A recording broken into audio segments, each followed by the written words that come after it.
Bonjour YouTube, j'espère que ça va bien, c'est Voltar. Aujourd'hui, on se retrouve pour une nouvelle vidéo sur Has-Been Hotel. Merci énormément pour votre accueil de ma vidéo précédente sur cette série-là que j'adore. Je vois également que c'est quelque chose qui vous plaît beaucoup, donc merci énormément. Aujourd'hui, on va parler de ma réaction un peu face à la fin de la saison. Quelle information plutôt intéressante on a découvert qui serait utile pour la suite. On va aussi parler de mon avis sur cette première saison de cette série-là. Bref, on parle de tout ça dès maintenant. Pour débuter, je voulais vous expliquer la fin de la saison, quels éléments plutôt intéressants on a découvert dans les deux derniers épisodes et qui vont être utiles pour comprendre la suite de l'histoire dans la saison 2.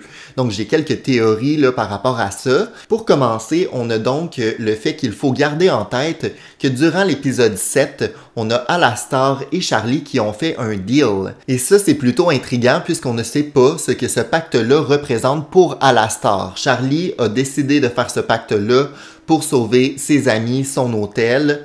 Mais par contre, du côté d'Alastor, je sens qu'il y a anguille sous roche et que celui-ci va utiliser ce pacte afin d'être encore plus puissant durant les prochaines saisons.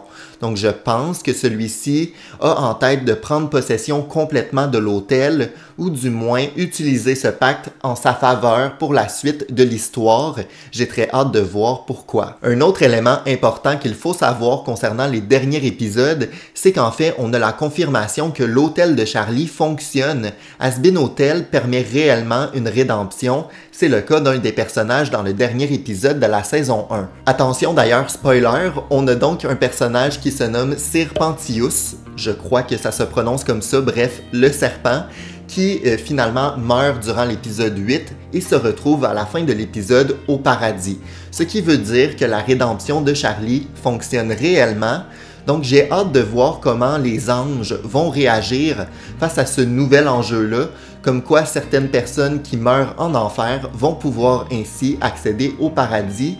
Je sens que ça va être un enjeu assez intéressant à développer durant la saison 2 et très hâte de voir la réaction de chacun lorsqu'ils vont comprendre que ça fonctionne réellement. Évidemment, il y a une scène vraiment importante qui met en valeur Lilith, qu'on pensait un peu perdue. Finalement, elle se retrouve au paradis depuis tout ce temps. Ça veut dire que ça fait 7 ans qu'elle se retrouve là-bas. Pourquoi? On ne sait pas trop. On sait du moins qu'il y a un deal qui a été fait pour lui permettre de rester à cet endroit-là. Donc, je n'ai pas vraiment de théorie à ce sujet-là, mais c'est une info capitale selon moi.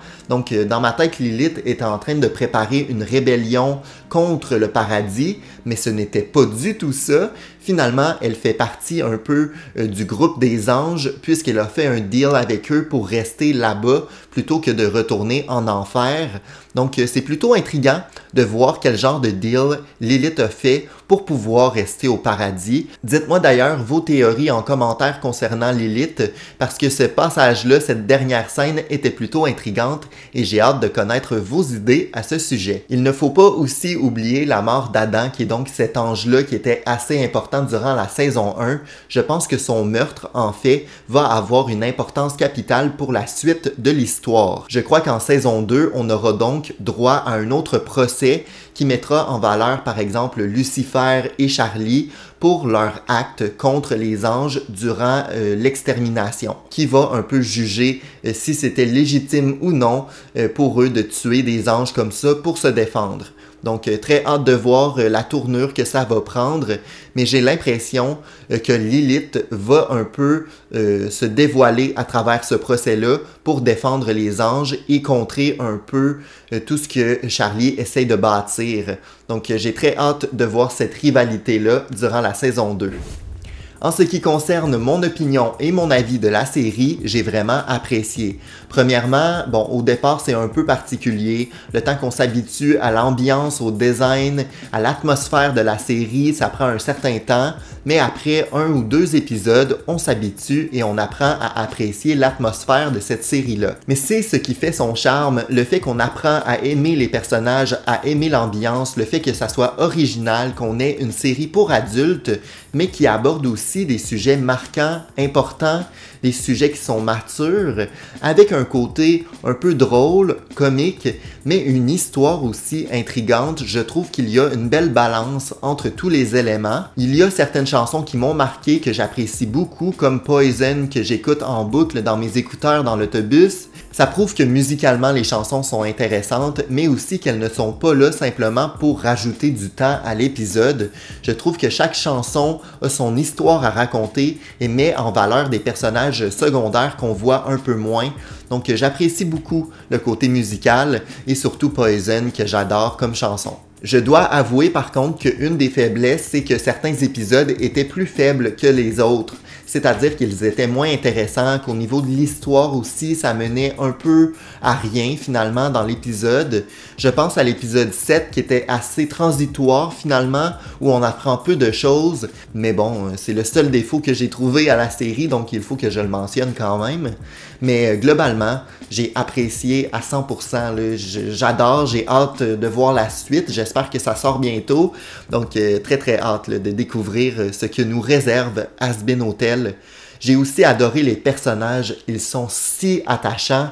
Lorsque, dans le fond, le sire serpent là, décède lors de l'épisode 8, ça m'a vraiment choqué de voir un personnage principal qu'on a rencontré cette saison-ci mourir. Ça m'a un peu choqué. Vraiment, j'étais surpris, mais je me suis aussi attaché à certains autres personnages comme Angel Dust, qui est tout simplement unique comme personnage, Alastor aussi, qui est assez marquant puisqu'on ne sait pas sur quel pied il danse, on ne sait pas s'il est gentil, méchant, donc très hâte de découvrir ces personnages-là qui ont des ambiguïtés, qui ne sont pas des personnages, bon, tirés de n'importe quelle série, on sent qu'ils sont développés et que chacun a des défauts, chacun a des qualités, a une histoire, a une intrigue aussi. Donc oui, très très hâte de découvrir ce que nous réserve cette série-là pour le futur. Merci beaucoup d'avoir regardé, j'espère que ça vous a plu. Si jamais c'est le cas, mettez un pouce en l'air, abonnez-vous et mettez-moi en commentaire votre personnage favori. De mon côté, c'est Angel Dust, par son originalité et l'ambiguïté autour de ce personnage-là, mais j'ai hâte d'entendre parler de votre avis concernant la série, concernant les personnages aussi. On se retrouve très bientôt pour une nouvelle vidéo sur la chaîne. Ciao!